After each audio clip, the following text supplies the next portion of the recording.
તો ફાઇનલી આજે હું તમારા માટે લઈને આવ્યો છું એક સ્પેશિયલ ચટણી, જે તમે એકવાર જો બનાવી તો વારંવાર આને બનાવશો, એ મારી ગેરંટી છે। તો આજે આપણે માંડવીના દાણા છે, મરચું છે, લસણ, કાતરા, ધાણી, લીંબુ, આદુ અને ખાંડ, આ બધું નાખીને આપણે એક નવી જ રીતે એક એવી ચટણી બનાવશું જે તમે જો એકવાર બનાવી તો વારંવાર બનાવશો। તો આદુ, મરચાં, કાતરા અને માંડવીના દાણા બધું આપણે કાપીને કમ્પ્લીટ કરી લીધું છે। તો હવે આપણે બનાવીએ ચટણી।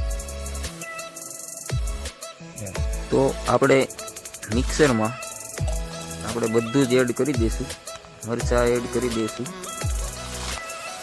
તેની સાથે આપણે જે આંબલીના કાતરા લીધા છે તે એડ કરી દઈશું, તેની સાથે આપણે લસણ પણ એડ કરી દઈશું, તેની સાથે આદુ છે,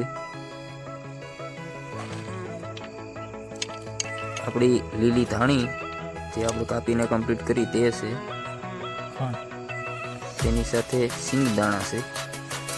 હવે આપણે તેમાં સેજ ગળપણ માટે આપણે થોડી એવી ખાંડ એડ કરીશું અને થોડું એવું મીઠું આપણે એડ કરીને અને મિક્સરમાં સારી રીતે ગ્રેવી કરીશું।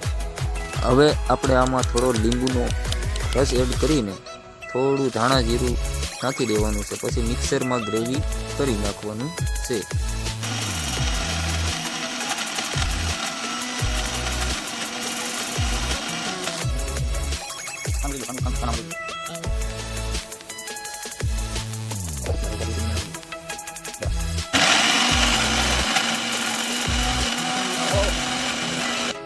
તો આપણી ચટણી બનીને કમ્પ્લીટ થઈ ગઈ છે, એકદમ સ્વાદિષ્ટ। અને આમ જો તમે તો આ રીતે તમે ચટણી એકવાર જરૂર બનાવજો, ને વિડીયો ગમ્યો હોય તો એક લાઈક અને ચેનલને સબસ્ક્રાઈબ જરૂર કરી દેજો અને તમારા દોસ્તોને જરૂર શેર કરજો।